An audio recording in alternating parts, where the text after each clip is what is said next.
Bungalow.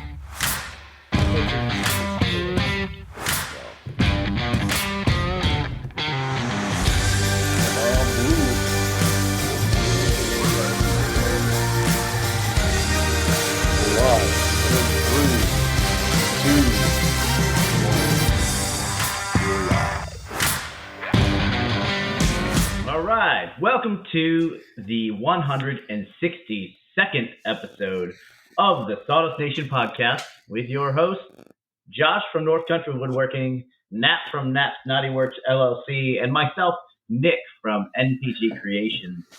Tonight, we are going to get into our shops first, like always.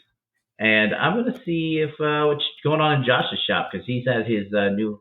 I don't know if you're not in your new home yet, are you? You're just at your new location, right? Well, yes, I am now in Illinois, waiting on the wife and kids to follow tomorrow.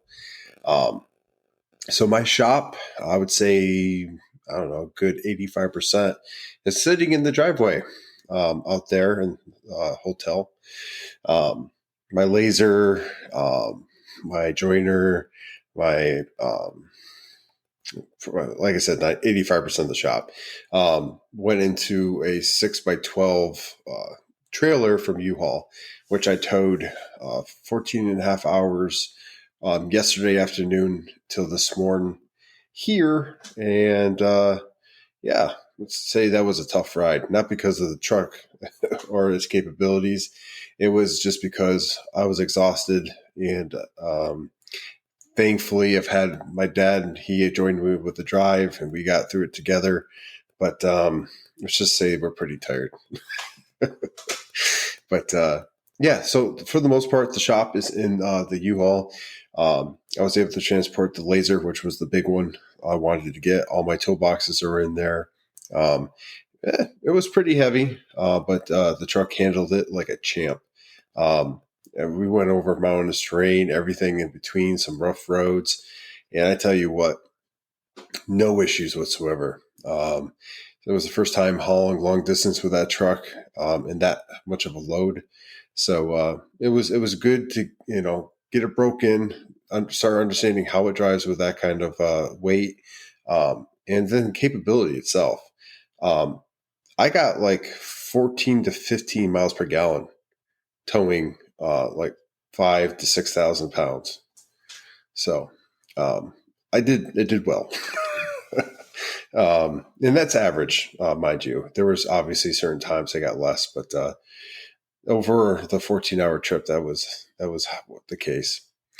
So I will tell you that the air suspension in that truck paid for itself on this trip. I was able to, because of the U-Haul doesn't have a jack on it, jack stand. I was able to go to the BX here, purchase some stands, put it underneath it, and then basically I loosened everything, and then I lowered the truck with the air suspension and pulled away. And to get it back on, I'm going to go pull back and raise the truck, put it on the ball, connect it, and go. Great capability. Every time I use this truck for something new, it shows its worth. So great purchase for the shop. And I get to later this week basically empty that trailer into the new garage, which I did take a look at today. It's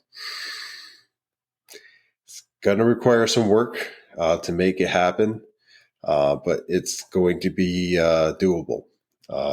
So it's give or take about the same size shop, probably not as deep, I want to say, as the last one. But there is some other storage to the left of the main entrance that I can utilize for the shop as well. So it's one of those things, like anything, when you move into a new space, you have to sit there and kind of design it and move things around and try to get a good workflow. And that's what's going to happen. We get our main goods on the 8th or the 10th, somewhere between that range.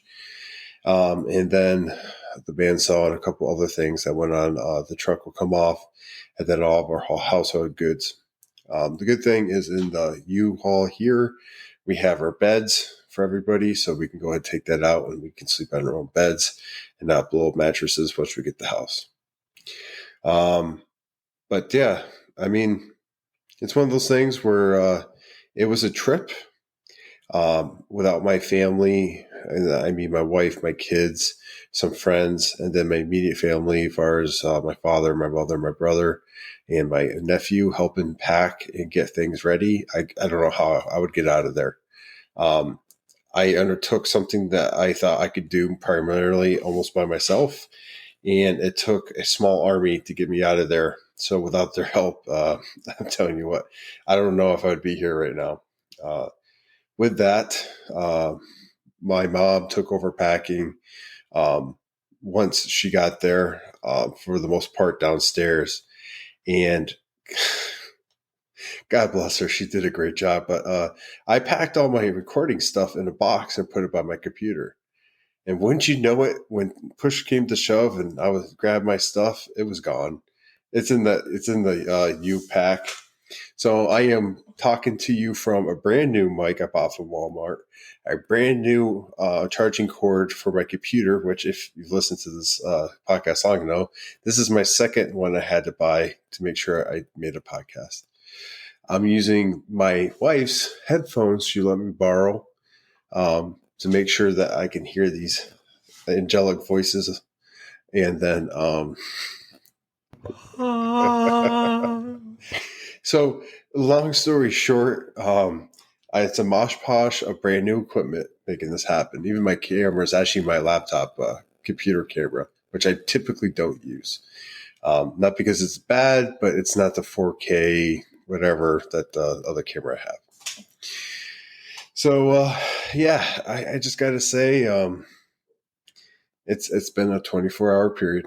And I couldn't have done it without all the people out there, people checking up on me, you know who you are, calling me, making sure everything was good, friends, family, everything.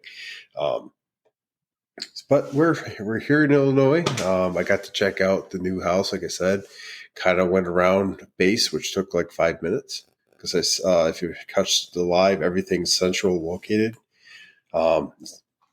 It's weird. Coming from where I just came from. If you know anything about McGuire, Vortex, and Lakehurst, it's very spread out. Like it took like 15 minutes for me to get from my home to work. Here, it takes 6 minutes. I can literally walk there quicker if I go straight. It's just, it's a weird scenario. There's some things that are going to take getting used to here. Not because they're bad or anything different. It's just because, it's new. The way the house is laid out, stuff like that. But I'm excited for the kids to get here and the wife and basically have, them see their excitement of everything.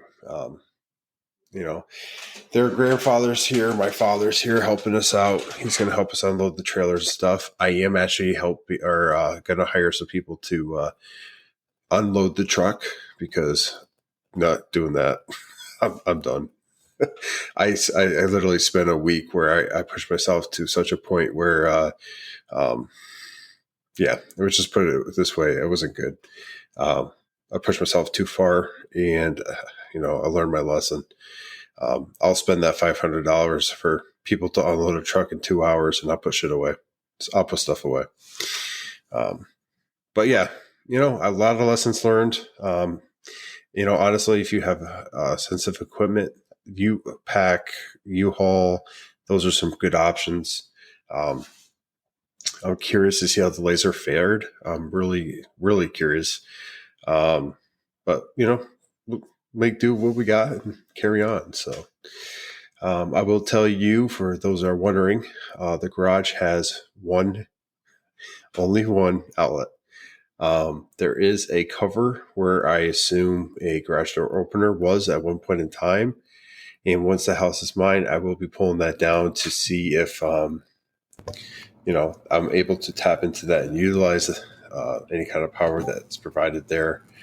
The outside outlet is right there by the garage door, which is going to be utilized.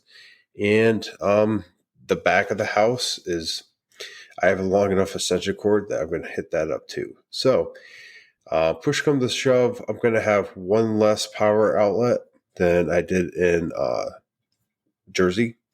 But I even have a workaround for that. So long story short, we're going to make sure this happens in the maker fashion, and see how it goes. By stealing your neighbor's electricity. Yeah, perfect. Well, those neighbors already moved in, and I was tempted to say, "Hey, man, how's it going?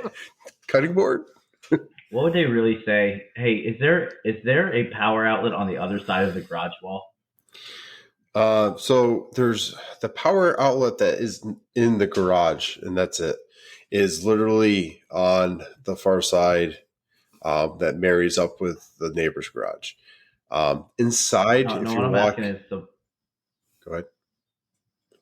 Like your interior of your house, is there like I think there is outlet that faces, and that might be what I was referring to as making something happen. Yeah. So hopefully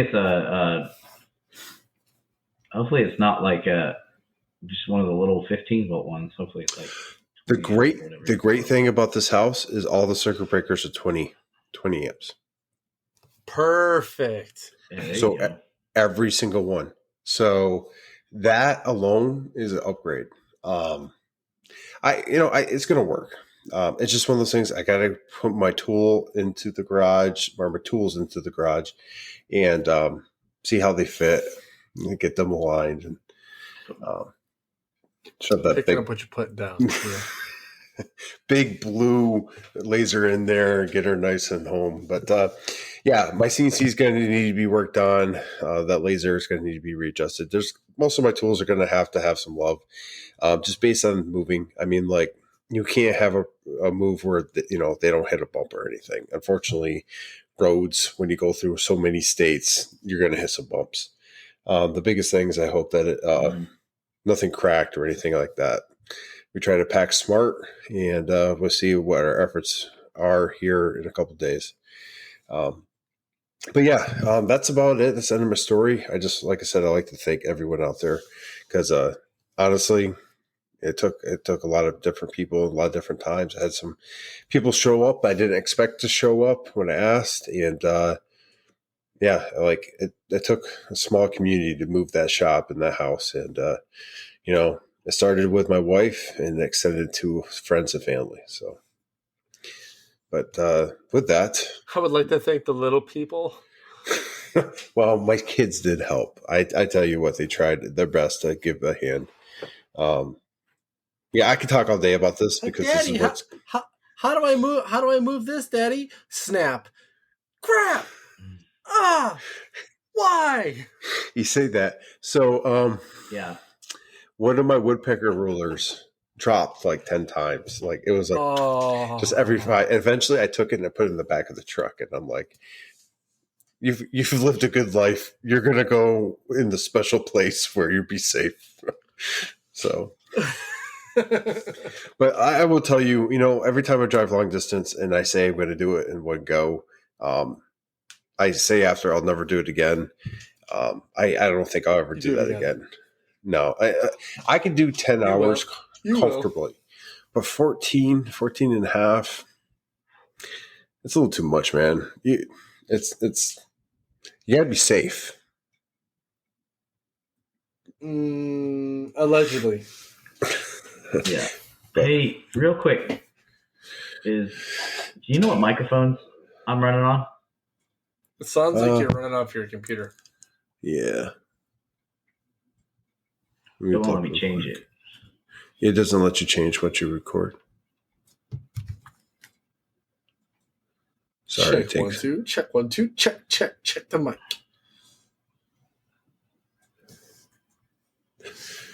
Webcam, microphone. I can't see what it says. This just says microphone.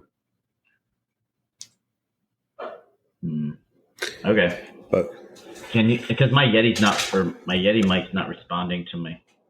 I don't think. It sounds good. It doesn't sound like it's bad or anything. But can you hear that? No. Can you hear me tapping on it? No. Yeah, it's not on then. It's my earphones. I mean, you sound fine. I mean, yeah, it didn't sound terrible until you said. Like, it didn't sound terrible, but I didn't notice until you said something. How about now? Nothing? No, Okay, I don't know. not a single thing. Laser show All in right. the living room. Sorry. Anyway, Are that's you going to put your basically. laser in the living room? I am actually. I'm going to put it in the kitchen. We're going to do without a dining room table, and they can eat outside on the picnic table. So. Yeah, eat outside. Go. Whatever floats your boat, man. I'm sure Heather's going to be cool with that. So All I'm getting saying is you in wake the up, door would be crack a cold one. I'll tell you. That's what I'm saying. Yeah, it's a pain in the ass. If I could have put mine in my living room, I would have. What, your you have laser? room for it. Oh, yeah, I would have. No, bro, you still could. Okay, hear me out. Okay, you don't have to cut a hole in your wall. That window that's right behind you to your left, all you need to do is get a piece of plywood with a seal around the edge of it, cut a 6-inch hole in that SOB, and put it right in your window, and it could literally vent out your window. Yeah, You have to I get need to get it in in. the house. Yeah, but you got the sliding doors. Both those doors come off. You'd be I fine. don't have a sliding door, homie. Oh, that is just an open door. I forgot. Oh, yeah, you're host. I'm sorry. I tried. Okay, I tried. Yeah. Or turn it sideways. Do some MacGyver type stuff, I'm sure we can figure it out. If Santa Claus can get through a freaking chimney, you can get that laser in there. We're not playing the Santa Claus bit again because I almost got in trouble last time. But honestly, that laser's heavy, man. Like it took 3 or 4 of us to get that one side up and then the other side. So, yeah, it's gonna be fun downloading that. But Do you remember taking that big ass laser out of that truck at my house, dude? Dude, okay, first of all, that dude that was helping us with the trucking company, that was sketchy as all get out.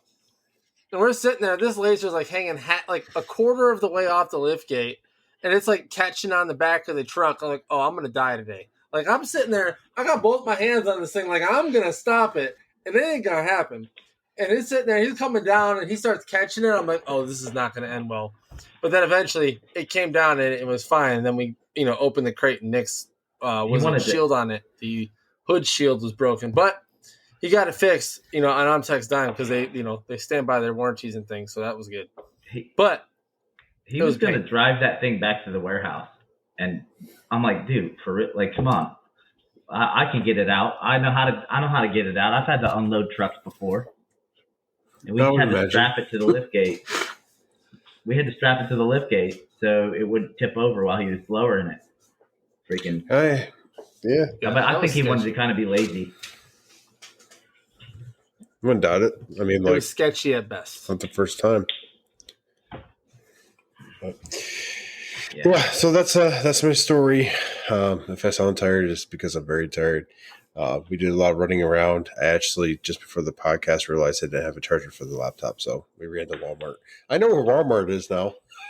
I bet you do. It's at the first place you got to figure out where it's at when you move to a new place. Everything's really easy to get to. But yeah, like I said, I could talk about that all day. Everything's new, so it's easy. But let's go and toss it over to Nat Paddywhack. Give a dog a bone. This old Nap went rolling home. Well, really went sleeping home. But, but hey, so not a whole lot going on in the shop as far as work is concerned. Now, mind you, I do have jobs. Not saying I'm completely, out of business, but I did finish a couple things up. I finally had people come pick a couple things up from my shop. I mean my work. It's funny. I had a customer reach out to me and say, hey, I paid for this on this date. I was wondering if I could pick it up sometime soon. I was like, yeah, I've had this for like 3 weeks, man. I was told you were, on leave. So I didn't want to try to contact you on leave because I don't know your number, first of all, and I only have your work email. But the member that it was made for actually showed up at my shop today and grabbed it, and he was super stoked about it. So that was pretty cool. And then I, dropped off another memento that I made for Tech Sergeant Select. It was a little coaster thing, nothing crazy. But what I've noticed in the past couple jobs that I've commissioned, I'm making a podium for Texas. Not a big one, just a little baby guy. Little, like I'm an instructor podium. Making one of those. This customer, I explained last podcast, gave me all the dimensions. I can tell you what, having all those dimensions made it 10 times easier to make because I don't really got to recreate the wheel. I can just look at it and be like, okay, I got to do this, got to do that. Okay, maybe I'll add this little element to it, whatever. Cool. So that'll be sent to them. I'm thinking Friday I'll mail it out because they need it by the 15th. So I send it out Friday. They can do what they need to do to it. They're going to add some Velcro and a patch to it. It's for the K9 folks. So they're K9 instructor down there. So he's going to add a K9 patch to it. So he's going to add a piece of Velcro with the shape of the K9 patch and stick it on the front, which is pretty neat. So I'm going to send that out. I have a shadow box for a fellow weapons troop. He's pushed the button. He's retiring, and he needs that by September. And the thing I noticed about the customers as of late is I don't really have to ask them to pay me. They've been getting their invoices, and they just pay me right away. And I can tell you that was something that was kind of foreign to me in San Antonio because I knew a lot of people there. So, like, I knew where they worked. I knew if I need to get my money, I can go to them and say, hey, man, where's my money? Like Stewie Griffin in that one Family Guy episode. Like, hey, man, you got my money? It's been 24 hours, type thing. And, it was a little different there. But since I've been here, people have been more forthcoming with paying the invoice before I get started, which has been great. I'm doing this, so got that. The shadow box. I finished 4 award plaques that were given out today at the group group award ceremony, which yours truly did win an award himself, which was pretty awesome. Did you make your Friday, we will find. No, I did not. But I do have something about these awards, right? And I don't care who's listening to this, but I'm going to tell you something. Glass. Okay? We've all engraved glass here, right? Josh, you've done it? Okay, Nick, I know for a fact you've done glass as well. Okay, when you engrave glass, do you engrave the front of the glass or the back of the glass? Back. The back, exactly. These jokers are engraving the front of the glass so that when it's facing me, the rough stuff is on the front. And every time I look at it, I go, you're engraving it wrong. Turn it over, flip the image, and engrave it so that when you flip it, it's smooth on the front. Oh my God, it's annoying the hell out of me. And then the award I got today was awesome. I won at the group level. It's great and dandy. But then I got the stand that this piece of glass went on. It's a piece of walnut. This is what sucks about being a maker. You critique everything. But I'm going to tell you what. It wasn't hard to critique this. The stand I got, they cut it, they did the things, they glued a piece on there, they didn't sand it. It's all rough and stuff. I was like, how? Sway? All you have to do is run a piece of 220 over it. You can knock down all the fur and all the rough stuff. It's not hard. It takes like 30 seconds. Dude, I kid you not. The stand is rough as all get out. Piece of walnut, just completely rough. Finish with probably, I would think, lacquer. And that's fine. Lacquer's great if you sand it. And it's smooth and it's nice. And I know for a fact they're paying an arm and a leg for these awards. And I'm just like, quality, people. Quality. Just do the little things. The little things is what makes it the best. Yeah. But unfortunately, if they're getting it at a plaque shop, they're not concerned too much about that. They're concerned about money. I know. Making more money. And listen, Nick, and you and I know just as well as I do the old establishment down in Lackland. Them and then, just the other folks. And, if Heather's listening to this, and when she does listen to this, she'll know exactly who I'm talking about. It's just like, guys, it literally takes an extra minute and a half to do the things. You flip an image, you etch it on the back, and it's nice and it's smooth on the front. And then the sanding of the stuff, it takes like 30 extra seconds to do that. It's not very hard to add a little quality to the little things. Like, it's just like, come on. Yeah. Ben's like, they called, they want their plaque back. You know what? I'll tell you what. They can have it back. Because I can order the same stuff from my suppliers and make it, and it will be better. It's true. Yeah, you're not wrong. But hey, at the end of the day, listen, I'm not going to knock their hustle. It's what they do. Whatever. They keep buying it. It's not my fault. Whatever. But I will say, in the near future, because 4 of my plaques were presented today, there were some oohs and some ahs, and they could tell the difference between what other folks receive versus what I provided. Mhm. So hopefully in the near future, I will gain some extra business as far as the quarterlies are concerned. Come Friday, I will find out if I got it at the next level or not. And yeah, so that'll be cool. And then another bit of news. So if you weren't on the live, you didn't hear this, but when you have a baby, you got to find out the gender. There is going to be no crazy gender reveal. I thought about doing some craziness with some sawdust and then it being blue or pink or whatever the hell. It didn't happen that you way. should do that. I'm just excited to have my second. I might. Well, maybe still. But many people heard on the live, and if anybody rewatches the live, will know. Anyways, but I am having a boy. His name will be Asher Samuel, not Josh Jr. I don't care about any votes that are taken. Any votes that are taken. There's a There will be no petition Josh Jr. Yeah, it was a close second. Second to last, in fact. Asher Samuel will be his name. But so that will be December 2023, coming around really, really fast, to be honest with you. And then on even more news is I'm switching jobs. So I'm still weapons whenever. Bless you. Gesundheit they're put in. I'm going to be learning how to load the aircraft that I maintain or manage the maintenance on, and I get to teach people how to load, which would be pretty cool. So I get to do something I haven't done in,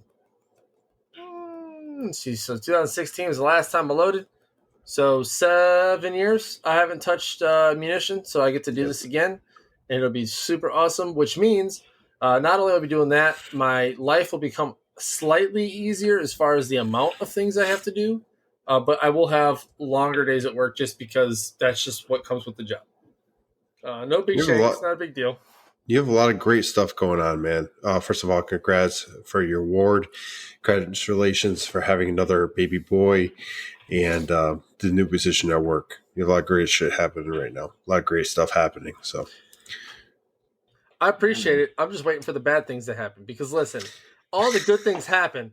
You're just waiting for the bad shit to happen, bad stuff to happen. It's coming. Like, I'm going to be in the middle of a project, and I guarantee you something's going to go wrong, and things will fly, and then the world will be right again. Here, let me phase this to you.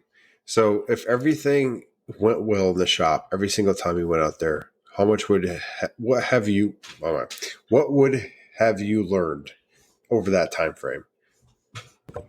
Oh, not a damn thing, honestly. Exactly. You're a better maker, as far as better maintainer, better father for all the mistakes you've made, even though they're painful and sometimes they suck. Allegedly better father for the mistakes I've made. Maybe I've met my kid for the podcast reasons. We're going to go ahead and say. But no, yeah, a lot of good stuff happening over in my neck of the woods. I'm hoping to pick up some more jobs here in the near future. I ain't gonna lie to you, not having the San Antonio grind, that's what I'm gonna call it. It has been nice because I'm able to go fishing. I'm able to go hunting. I'm able to spend time more with my family. I'll get the big jobs here and there to where I got to put my nose to the grindstone and work, a week straight on something to get it done, by a deadline. But you know what? It is what it is, man. Like, I'm good with it. My family's happy. Wife's happy. Maybe not making the baby. She's absolutely miserable, in fact. Yeah, you just you may want to rephrase that. What? Oh, wow. Okay. The growth of the child is miserable, not the making of the child. Okay. That's your words only. We're not ours. Shit out. You guys are such assholes, but I love you guys. But no, so everything's going well. I can't really complain. I think everything is as it should be. But yeah, and then the rotary CNC, I haven't played with it too much lately just because, listen, with any maker, we get new tools and we're like, yeah, we want to make some stuff. But then it's like, okay, we can make things just to make them or make them with a purpose. A lot of my stuff with the rotary has been tinkering and making it better for me. The CNC, it may get an upgrade in a near future as far as how I control my CNC. I don't know what that's going to look like yet, but I will not get a new CNC. I think I'm just going to upgrade this one until it falls apart, really, because the Onefinity machine is pretty versatile. It's pretty strong. I don't really see it falling apart anytime soon. There's minimal components to that machine that if a screw comes loose, I tighten it. If a motor goes bad, I replace it. There's not a whole lot that can really break in that machine that's not sustainably, fixed over time. I don't really see much. The laser's going well. I've replaced a couple things on it. So, overall, everything's good in the shop, so I can't complain. But enough about me, enough about what's going on in life with Naps, Naughty Works, and the North Dakota side of the world. Nick, down in Texas, how you doing, man? What's going on in your world? So I figured that to get the Onefinity up and running, I need a flat work surface. So what I'm going to do is I'm taking the current work surface that I have for my X-Carve. I'm pulling that piece of shit off, and then I'm going to go ahead and kind of like do an epoxy pour over the top of the old work surface. And it self-levels. It'll self-level, so I don't have to worry about, this is just for the surface of the table. I don't have to worry about the work surface being uneven. So I'm going to have to obviously like frame it in and put like tuck tape and silicone and stuff around it. But I don't really need that much epoxy to do it. I just need enough to flood coat it and maybe a 1/4 inch and get it so it's level all the way across. And then I'll just bolt that CNC down to the table instead of going and pulling that table out, disassembling it. And I'm just reusing old stuff that I have, so I don't have to worry about getting new stuff or building something new. Once that's done, somebody's coming to pick the old CNC up next week. So, I needed to sell it to get it out of the way. There's just, I don't have anywhere to put it, man. I guess I could put it in my living room, but whatever, right? Make it happen. Mm-hmm. But the cool part about that is, what's up? Real quick, Nick. So on your table design here with your epoxy pour. So now I get it. You want a nice flat surface and those things. Food for thought, just because epoxy can be temperamental, and we all know that. What about just taking a piece of melamine that you might have in your shop already? I don't know if you still have any sheets left, but you get a piece of melamine, you put it on there, right? And then you eventually put your MDF and all that stuff down for your wasteboard, and you just do a surfacing pass. Wouldn't that give you the same I guess result? I could do that too. But yeah, but the problem that I would run into is I don't want to just keep surfacing over and over and over again when I need to replace those pieces of MDF for the spoil board. You know what I mean? Most of the MDF is pretty darn flat, and a lot of the stuff I do is just cutouts, a lot of it. So it's just, I don't know if you've ever run a job and your work surface wasn't completely flat, and it doesn't, it goes through on some parts, and then the other parts it doesn't. So that's just so frustrating to me. So I figured if the work surface is already flat, an MDF comes pretty standardly flat, and I just rip it and throw it on there and what do you call it? Like surface it. Well, I don't even think I would surface it. If it's just, you see that sheet behind me? I got so much MDF coming out my nose, man. So I'd be using the same piece. The variations on it aren't that great for me to have to surface it over and over if I'm just cutting things out, you know? So what I will say to you, Nick, I guess makes sense. You take this how you want, Nick, and it's no skin off my back, right? Or sweat or whatever. Give it a very light, fast surface. Go like a 64th of an inch off the surface in the middle, and just give it like 200 inches per minute. Hell, even 300, because that freaking Elite Onefinity, as we've seen from Morgan Hopp, can go 1,000 inches per minute and do some serious work. I would do a quick surface one time, just once. That way you will guarantee yourself the flattest surface you will possibly need to do what you're doing. Yeah. Because I ain't gonna lie, I hate that onion skin crap where like you're like, oh yeah, it's through over here, but then there's like this little sliver on the edge over here that's not, cut all the way through. I would suggest doing it. You do with what you want, man, but that's just my recommendation. Yeah. Yeah. I will see, man. I mean, I will. Nick. I will end up having to do a surface pass. Are you aware you have a large rat on your lap right now? Yeah, this thing is staring at the door and about ready to go ham on it because there's nobody outside. I don't know what's going on. The ears are like. I know. I'm concerned, man. Yeah, you might have a problem. This dog is shaking. It's like, oh, there's somebody around. Anyway, I'm gonna eat his ankle. Other than that, though, I'm just finishing up some jobs that are coming due, some shadow boxes, and I got to finish one tonight. I have it's a Chief Master Sergeant shadow box going to Ohio, and then so it's like a pretty decent sized box. And let's see here, I got a Marine Corps uniform shadow box to have done by next week, and just got kind of things going on. Those are easy though. Those are like to build. Those are stupid easy because it's just a rectangle. But the actual uniform piece, like you've said before, is it could be challenging. Yeah. So I've actually kind of, since I've done a couple of them now, I've have like some best practices down, so I know what I have to do in what sequence I have to do it to get it to lay flat. I know, the way I mount the felt to the cork board and all that stuff. And I use a lot of hot glue now too. And that helps a lot. That really does.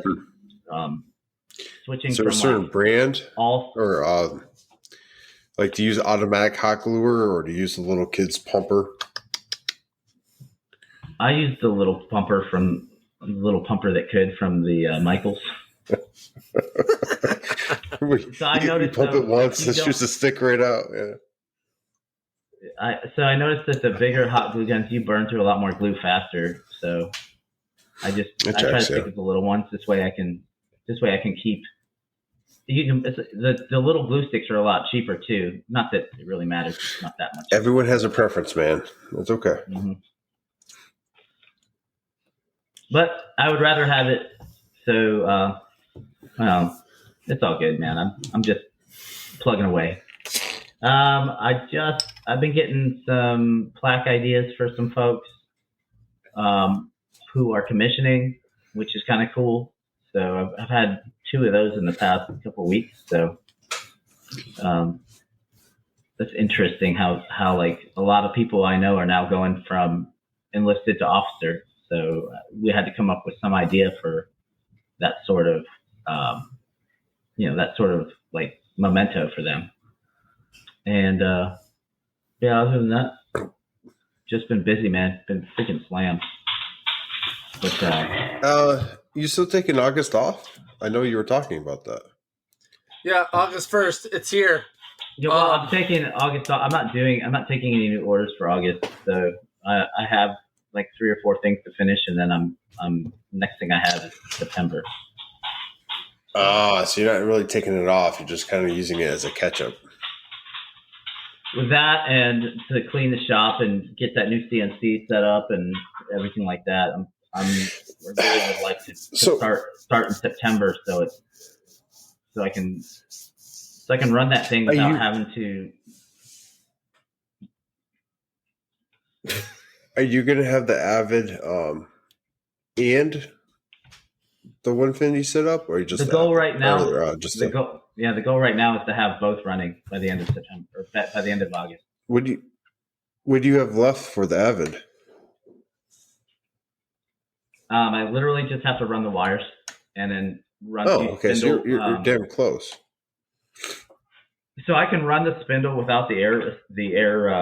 What do you call it? The auto tool changer, which I'm going to need some assistance for that because that's gonna take a little bit of brain power that I don't have. But I need to just get it running so I can run larger jobs faster. And like large scale signs and stuff like that to cut out like a piece of plywood or what have you, large items. Mm-hmm. That would be so much better. Yeah, I forget what I was going to say though, but Sorry, I didn't mean to So interrupt you'll your use that- train of thought there. You'll use that. So while you try to gain it back, so you're going to use the Avid for, we'll call it industrial cuts, so much larger cuts, which makes sense. And then you'll use the Onefinity for stuff like Ranger tabs and small plaques, small signage. honestly, Things like what that. I want to do is both. I want to do both on the Avid and the Onefinity. But when I do the Avid, I want to do multiple jobs. Like if I have Okay. a large order, Tile it I'll almost. well, if I have a large order, I'll just glue a bunch of boards together, throw it up there, and have it cut out multiple of the same thing. And I can just let it go. And if I have like a order from Etsy, I'll just do one. You know what I mean? On the Onefinity. I see what Are you're you saying. going to build any stock from Etsy? I know a lot of the stuff you do is custom, but I mean, like tabs and stuff like that, you could go ahead and stock up on. That way you don't have to pull from your time. Yeah. So I've kind of switched gears on a lot of the tabs. Like people still want the wood ones, but they're wanting the acrylic ones more now. So I'm cool with that. That's easier. That's a lot easier Yeah. and faster. Yeah, because it's all laser work for the most part. Laser work and everything just sticks together, and you just, I mean, I take Baltic birch as the backers and cut that out. Everything just stacks right on top of each other. Since you've done a lot of acrylic work, I've done a little bit. I know Nap has too, but we use the 3M material, the sticky substance there. Have you done any testing with that, as far as like any extreme testing for like in the heat and stuff? Because when I was in Texas, obviously the heat wave was going on, and I was thinking a lot about like the projects and stuff. Like, have you ever set like an acrylic piece out, stuck to a piece of wood out there to see how it would hold up? Any concerns with that method, or have you researched any other ways to apply acrylic to wood? So I'll tell you this. I know that. Stop licking me, dog. That 300 SLE tape will bond acrylic together very well. But if you're putting it on a surface that has been bondoed with paint and gloss, clear coat on it, and that there is any element of heat, it won't stick very well. So yeah, I wasn't referring to that particular thing. I was I'm curious because. Sorry, man. Go ahead. No, it's just it was trial and error with that. That was the first one I ever did like that. So, but as far as Baltic birch though, that 300 SLE tape sticks to Baltic birch, no problem. You just have to make sure it's clean. Yeah, sticks to wood extremely well. The reason I bring it up was not because of that particular problem that we experienced at that point in time. It was more so my time here. I have jobs, but like Nap, I don't have the amount of jobs I used to have or going. Like I don't foresee that happening right away. And one of the things I like to do is start experimenting with the different products that we utilize. That way I can better understand the limitations of those, so we could go on here and kind of explain that to everybody. I didn't know if you've gone down that path or not already. And I wanted to see if you could share that experience with us here. Well, I will say that I have stuck the 300 SLE tape to cherry wood that's been painted and clear coated. And it did stick. It didn't come off at all. So, but I think that's still because it's porous. But the Bondo that I stuck it to is not. You know what I mean? So maybe next time, rough it up a little bit and create that surface so they can stick better. Yeah. Okay. Yeah. That's what I would do. But then again, it was also MDF too, so it's completely different material. Yeah. So there's something else you can look into, Nick. So recently in my Instagram endeavors, and watching folks and their reels and whatnot, just seeing some of the amazing work some of the makers do out there. Flawless Design Co. So I watched him make a sign, and we use syringes for like epoxies and those things. Well, I saw him use a syringe with some substance, if you will, and I asked him point blank. I was like, "Hey, man, so I'm making some signs and stuff. I use 3M, and it's kind of it's good for some things, not others. What are you using?" Well, instead of replying to me in a message, he then replies later the next day with a reel, and he actually uses something called Weld On, Yeah, I which have that is too. which is specifically for acrylics and those things. Me personally, I've ordered some already, and I'm going to give it a whirl with the annual awards for my company awards that I'm making for my dad. But is this something you're possibly going to look into, for when you make some of your stuff? Because I would assume this stuff here, I have a feeling this stuff is probably very heat resistant. And I don't know what the set time is, so I don't know a lot about it. But is it It's something not you've that looked long. into? It's not that long. So I know for a fact, I've used it before, and it does a good job. It actually bonds the acrylic, so it welds the acrylic together. So whatever the chemical is, takes one piece of the acrylic and melts it to the other. But it's good for mounting letters and things of that nature. You just go around the edges of the letter, and it seeps up in between the acrylic pieces. You just got to be very careful when you're using it, though, that you have to hold the piece down. And if you move it or if you lift your finger, it could potentially shift. So Yeah, Okay. then you're screwed. there's a way though that I have seen it done to where, like, instead of cutting, so if you're mounting letters, you can do a light pass with the laser of where the letter placement should be, and you just line it Yep. up and put it down there, and then use the weld on, and it'll stick. I still have to experiment with the weld on against matte acrylics versus gloss acrylics. I don't know if there's any. I don't know if there's a difference on that, but I've used it sparingly. It saved me some material because that 300 SLE tape is very, very expensive. So anyway, but yeah, I will probably be using more of it. I have a syringe. Oh, his headphones must have died. That's not good. And the face says it all. I know you can hear me, but can I hear you? And that's a big negative. Oh, good. Well, it's excellent. This is great. Oh, You'll have to change your sound settings there, Josh. He can't even hear me, but that's fine. But that's good. Hey, so anything else going on in the shop, Nick? Or That's it, man. I think we have a question, don't we? we do, in fact, and I'm going to go ahead and pull it up because I have it over here somewhere. And let me go ahead and open up the old messages here. And it is from the Rustic Countrymen Design Co. He had two questions, one of which I think, what in the world? He wrote on there what we're doing there, Josh. We're doing questions. I don't know if you can. I can hear you now. Can you hear you perfect. guys? Yeah. All right.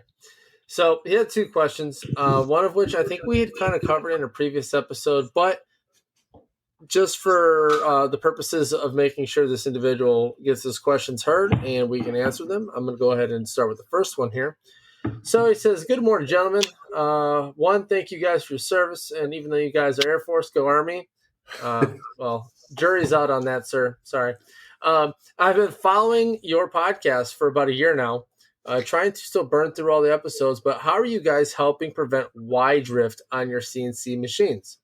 So for those of you that don't know what Y drift means, it's essentially like skipping steps, or if you're in the middle of passes and the Y axis just shifts ever so slightly in the middle of, like, let's say a second, third, fourth pass. Now, depending on the type of job you're doing, that could have monumental effects on your piece. So if you're doing an outline, you're going to notice you're going to get like a little stair stepper deal on your edge because it's going to slowly start creeping over, and you're going to start to get like an angled cut on your profile. So, and then on 3D pieces, depending on how intricate that 3D piece is, you might not get your desired result. Let's just put it that way. And I'm sure Ben from Beach Time Woodworks could attest to that because he does a lot of 3D, and I'm sure he's probably shaking his head yes right now if you have Y drift on your CNC axis. you will definitely not get your desired result. He's drinking a lemonade and he's shaking his head yes. Mm-hmm. So, why drift? Josh, what do you got on that, man? Honestly, I've never experienced it myself, so I can't really hit on something I haven't really fixed or used. But I mean, like anything, it's always fixable. There are multiple different ways you can go ahead about fixing it. But it's all from hearing it from other people and seeing it. So, Nap, have you actually experienced it firsthand? I have, and it was when I had my Shipoko, and Nick is also shaking his head. Yes, he probably experienced it on his X-Carve. So from a Shipoko perspective, if you have one of those, it's one of two things. One, your belts are loose. That's number one. Well, actually, it's three. One is your belt is loose. Two, your belt is worn. And three, your stepper is actually skipping steps because you're going too fast.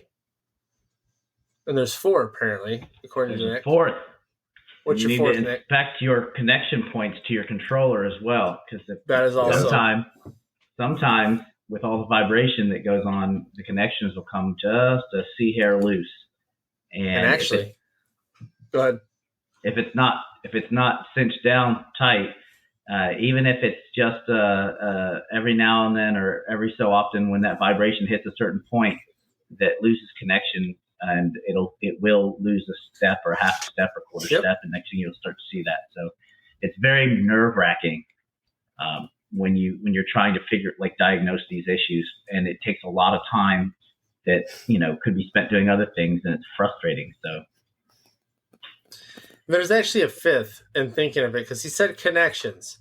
So the thing about stepper motors and electrical connections is static electricity. So one thing I noticed on a Shipoko is if you don't have everything grounded, and this is actually with any machine. I just happened to experience this on my Shipoko, so I was able to fix this with my Onefinity and those things. If your machine and vac or dust collection system is not grounded, you'll actually get electromagnetic interference, which actually can impede the way your stepper motors operate. Because if you didn't know, and I didn't know this either, and so I pulled the stepper motor apart, it's actually run off an entire electromagnetic field. So if you open up a stepper motor, there's actually a bunch of copper wires like an electromagnet, and then the inside is just a cylinder, and literally it is operated based on the amount of current that is sent to that stepper motor. So if you have electromagnetic interference or static electricity, it can cause skipping in steps as well. So to solve these things, the first two being easy, tighten your belts if you have a loose belt. That is something you should do probably every 90 days, because if you use a belt-driven CNC, they will eventually wear down. That's just the nature of the beast with a belt-driven CNC.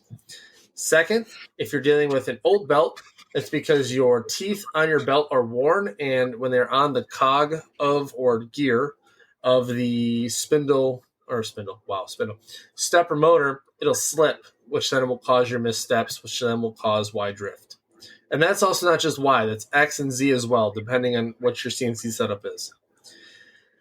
And then as far as electrostatic stuffs, ground your CNC. Get some copper wire, wrap it around your dust collection and ground it, or get a hose that is actually internally grounded that has exposed wire to the inside of the suction of your dust collection, because that will dissipate the electrostatic stuff. Now, as far as Nick's issues, Nick, with the connections, what can you give as far as advice with the connections?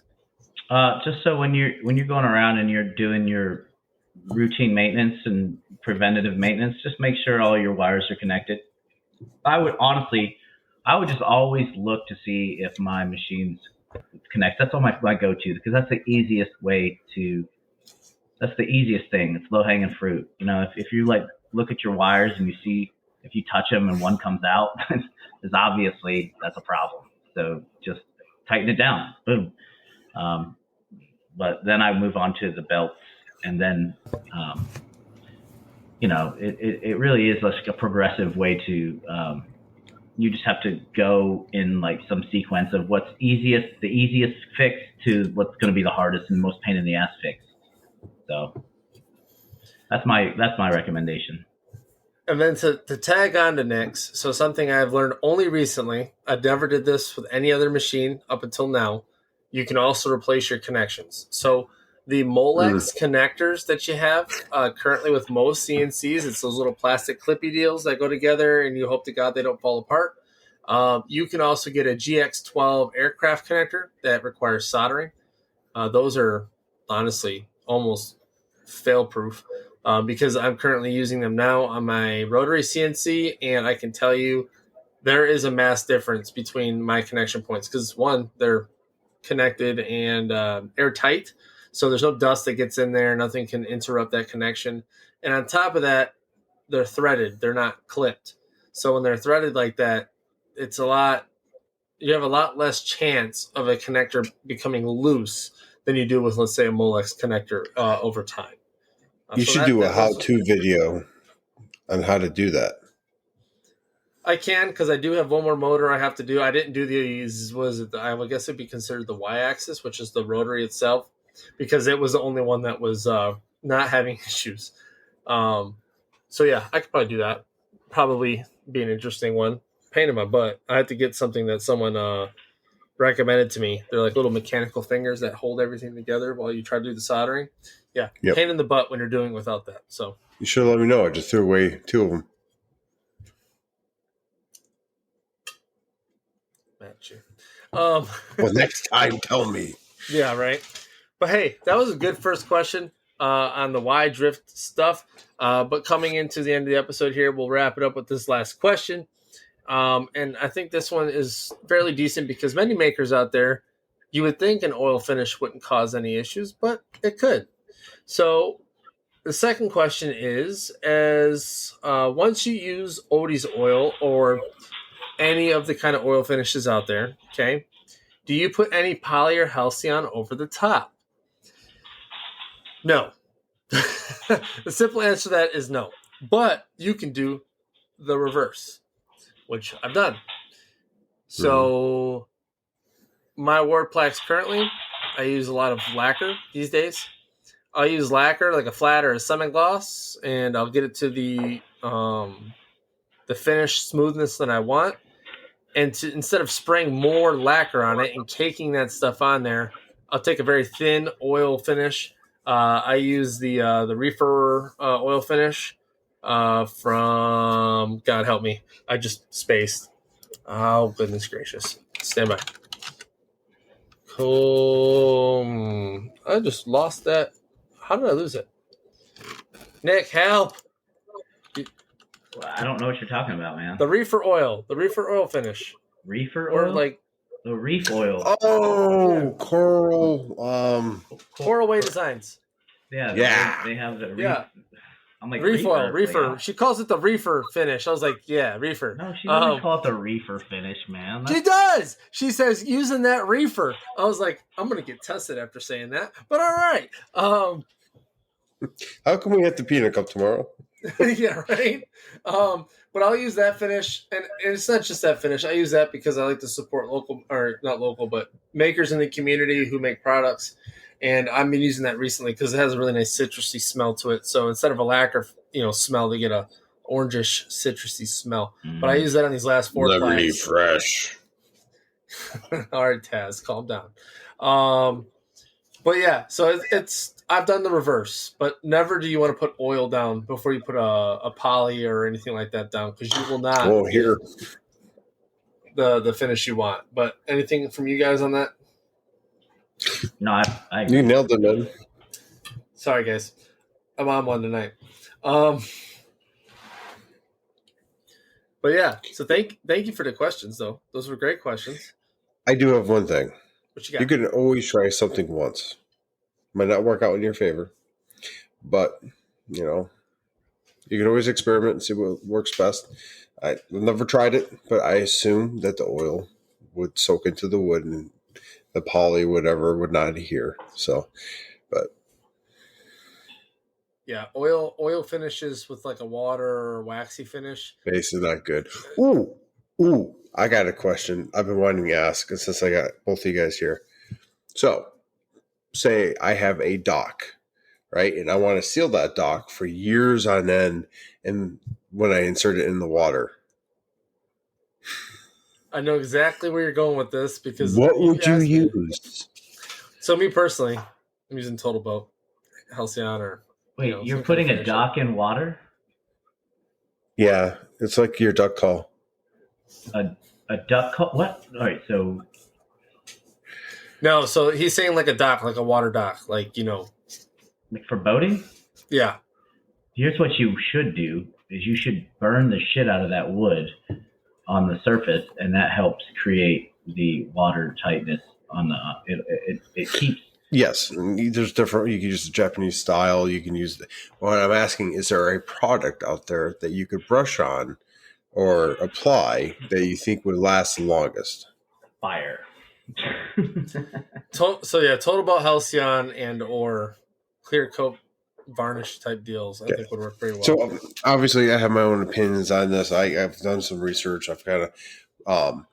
Would you use a water-based product that will cure, that's meant for outside usage, but not necessary for submersion? No. Probably not. I need something for submersion. So so we use water-based. A lot of us use water-based because it's low VOC, it's easy to use, cleanup's easy, right? Let's just be honest, okay? But when you're talking about submersion into an element like water that freezes and expands, whatever, I'm trying to find the science behind, like, why wouldn't you want to use a water-based product? Because once it cures, it's cured. You know what I'm saying? Like, you're not washing it off. But there's erosion that happens with that water, and over time, yeah. Even though you like, and once it's submerged and it's in there, you're not going to pull it out to refinish it. You know what I mean? Well, we do. We do pull it out once in a while. We take out boards, refinish it, do the stuff we need to do to prolong it. I thought you were thinking like pylons. That's what I was talking about. Like, yeah, usually the way. Okay, so this particular dock, the way it's built is you have legs that come down and boards that go across, and it sits down, and we submerge it, and there's like seaweed and stuff on the bottom, and it gets sucked down, and that's where it stabilizes on the gravel below it. So it doesn't move because of that, and after a while, you have to remove that in order to repair damage over time because of erosion. The stuff you put on there wears off.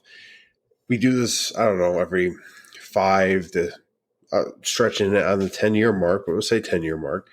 What I'm trying to do is come up with a finish or a way to preserve it in such a way we don't have to do it for 20 plus years or whatever. It might not exist. But I think this is a great forum to bring it up and talk about, there might be water-based finishes that we use for outdoor projects. But what else can we use those as? What would you use for something that's going to be submerged and stuff like that?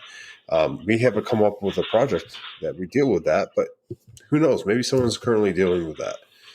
I think an oil-based product would do better, because it would resist the water more.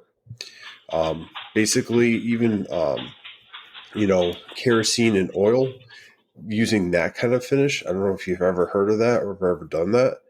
It actually finishes and water repels really well. But again, I'm just curious if you guys had a finish that you could name off quickly that would,